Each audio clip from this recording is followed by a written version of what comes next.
我操！这绝对是你见过最硬的少林武僧，硬扛外国拳王一脚竟毫发无伤。就在老外嚣张得瑟的时候，小和尚直接吹响反击的号角，把老外按在地上重拳洗脸，将其打得血流不止，躺尸擂台。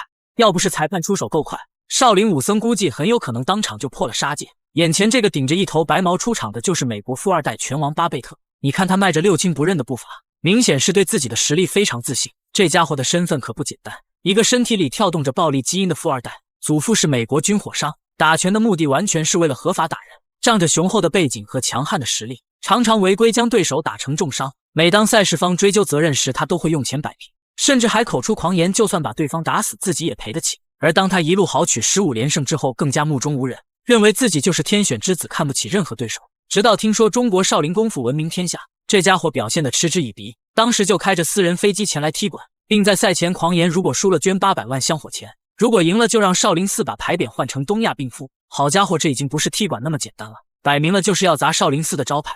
少林俗家弟子谢文斌霸气出山，谢文斌法号严腾，你看他全身上下都是纹身，又被称为花和尚。年少时也曾轻狂犯了事，后来遇见了老方丈，在佛法的度化下出家为僧，此后便钻研佛法，练习少林功夫。10年的时间，铁头功和金钟罩小有所成。后背的纹身是过往，胸前的佛珠是他的信仰。面对侮辱少林的美国佬，谢文斌决定用少林功夫狠狠给他上一课。话不多说，让我们直接进入比赛。一头白色杂毛的是美国选手巴贝特，另一边就是少林武僧谢文斌。少林寺总教头谢维想必大家都有所耳闻，谢文斌或许没有谢维实战经验丰富，但基本功却极为扎实。有人问一龙名气那么大，怎么不让他出战？小编只能说谢文斌的实力可比一龙强太多了，万一一龙上了擂台打瞌睡，那就完犊子了。少林寺可输不起这场比赛。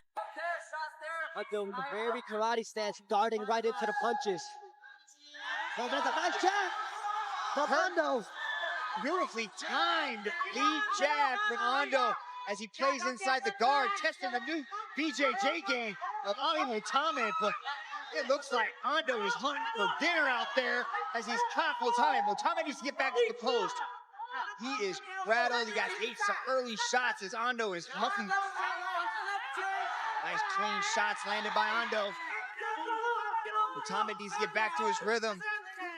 从视频中不难看出，巴贝特的体型要比谢文斌大上一圈，肌肉维度也更加强壮。这家伙在美国请的都是最好的教练，报价防守非常专业，无论站立还是地面都极为恐怖，否则也不可能在世界拳坛拿下15连胜的豪华战绩。反观谢文斌就显得有些业余了，他双手自然下垂，保持进攻态势，说白了都是靠着本能在战斗。其实这也是没办法的事情，虽说在少林寺学了一身硬气功，但根本没有实战检验的机会。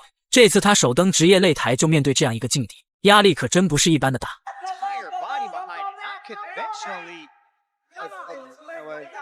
Typical shot, but just very orthodox with his striking style. Long reach too. Deceptively long, right? 我操！这一脚是真凶残，巴贝特都开始提前庆祝了，而且他还顺势补了一记顶膝，挨这2下，正常人当场就开始睡觉了。可谢文斌却连一点晕眩感都没有，他迅速起身发起激烈反扑，这铁头功果真是名不虚传啊！不仅巴贝特感到不可思议，裁判和台下观众都感觉这是奇迹。要知道下巴是最容易让人产生晕眩的部位，硬接一拳都会被 KO， 而谢文斌却硬接一脚外加一记顶膝，难怪他没什么实战经验，还能代表少林出战。就这一副金刚不坏之身号，也能把美国选手耗死。Oh, he's now trying to time that explosion of Ando when he steps in, Mitch. Counters with the 2 and the 3, I think. The second shot was what? That's like that! Does it again! Beautiful time jab to go underneath the upper with the hook coming from Ando. He's planning that feed, looking to land the counters. As Ando steps in, Mitch. Nice adjustment by Moti. Throwing with power as the Japanese fighter steps in. What a fight we have on our hands.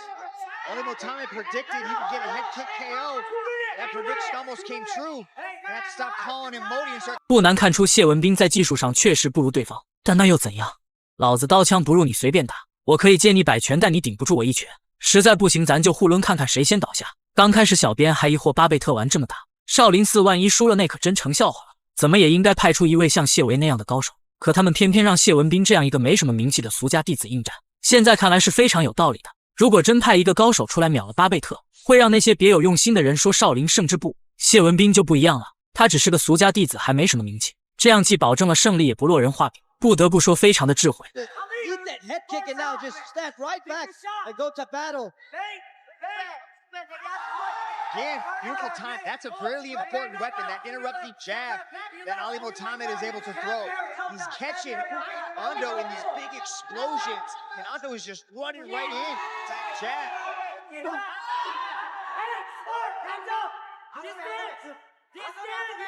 Moti's got to be careful though. Can't stay too heavy because that guarding style really works when the opponents are standing heavy.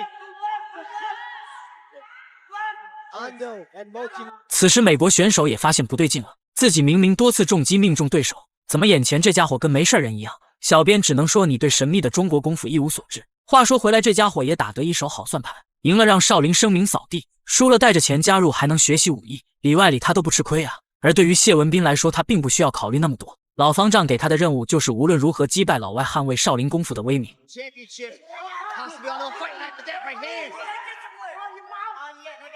These laser straight shots that are coming from Ali Mohammed, finding Mark, testing the beard of Ando repeatedly.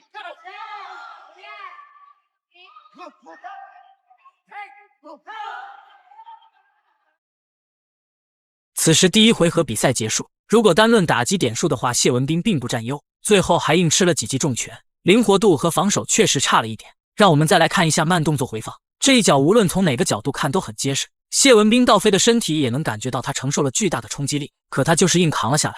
这放眼整个拳坛也是相当炸裂的存在。之后更是挨了对手数记重拳，真要是按这个节奏打到判定，或许谢文斌不会倒下，但绝对赢不了比赛，因为点数是不占优势的。接下来就让我们看看小和尚在第二回合能否找机会 KO 美国佬。Like feints coming early from Modi as he's looking to land that big right leg. Good inside leg kick landed by Mohammed. Counter left hooks really working for him. That's the knees that we were talking about. Looking to land out. 不得不说，谢文斌确实是天赋异禀，难怪只用了10年就练成铁头功和金钟罩。此时他边实战边学习，不再像第一回合那样盲打莽撞。出拳之后迅速后撤规避对手的反击，利用灵活的步伐与老外周旋，他的每一拳都包含千钧之力，打得巴贝特苦不堪言。美国选手也算是拳坛老将了，从未见过谢文斌这样的对手，恐怕从今往后只要想起中国功夫就不寒而栗。Like that low kick punch. Every time he throws it, seems to wobble, take away the pace. Ando now, Ando a little bit more heavy as well. On the feet. Nice one going to the head. Yo! The left hand. Oh my goodness! Ando pouring it on. Oh, he's got his feet to create some frames. He's got to push off. Ando's going for the finish. What's he trying to survive? Used to tie him up. Catch his breath here. He's got to extend the legs. Good, great job. Look at the way Modi's coming underneath the leg. 谢文斌的重拳犹如炮弹一般砸在美国佬的脸上，硬生生打断其鼻梁，头破血流，彻底解除封印的谢文斌越打越嗨，眼瞅着就要破戒杀生了。裁判急忙出手终止了比赛，而美国佬也出气多进气少躺尸擂台。谢文斌此时也一阵后怕，积攒多年的功德差点就毁于一旦，于是急忙上前表示抱歉。Just poured it on. Did not allow Mohammed the opportunity to get back into the fight. What a fight, Tatsuya Ando. 这比赛打的是真过瘾。小和尚谢文斌在首回合失利的情况下，第二回合当场进化，凶猛的重拳将嚣张老外打得嗷嗷惨叫，赢下比赛的同时也证明了少林功夫。我看谁还敢说金钟罩铁头功是花花架子。如果满分是100分的话，各位老铁会给谢文斌打多少分？欢迎在评论区留言讨论，咱们下期再见。